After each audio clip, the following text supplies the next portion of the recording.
Hi hello good morning. ഇത് നിങ്ങൾക്ക് ഇന്നത്തേക്കുള്ള divine guidance message card of the day.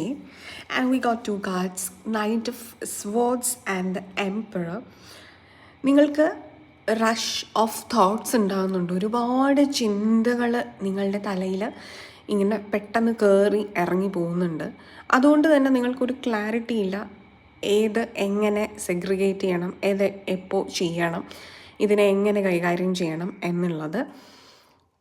Make A priority list. നിങ്ങളുടെ ചിന്തകൾക്ക് ഉള്ള ഒരു പ്രയോറിറ്റി ലിസ്റ്റ് ഉണ്ടാക്കുക. ഇതിലേതാണ് ആവശ്യമുള്ളത്, ഏതാണ് ആവശ്യമില്ലാത്തത്, നിങ്ങൾക്ക് ഇപ്പോൾ ചെയ്ത് തീർക്കേണ്ടത് ഏതാണ് എന്നുള്ള ഒരു പ്ലാനിങ് ആൻഡ് ഓർഗനൈസിങ് ഉണ്ടാക്കുക. പ്രാക്ടിക്കലി ആവശ്യമുള്ളത് എടുക്കുക, പ്രാക്ടിക്കലി ആവശ്യമില്ലാത്തത് എടുത്ത് മാറ്റി വയ്ക്കുക. ആവേശം എന്ന് പറയുന്നത് അത് ചിന്തയിലാണെങ്കിലും പ്രവൃത്തിയിലാണെങ്കിലും നമുക്ക് വേണ്ട റിസൾട്ട് കൊണ്ടെത്തിച്ചു തരില്ല. ആവേശമല്ല വേണ്ടത്, കൺസിസ്റ്റൻസിയാണ് വേണ്ടത്. ഓക്കെ.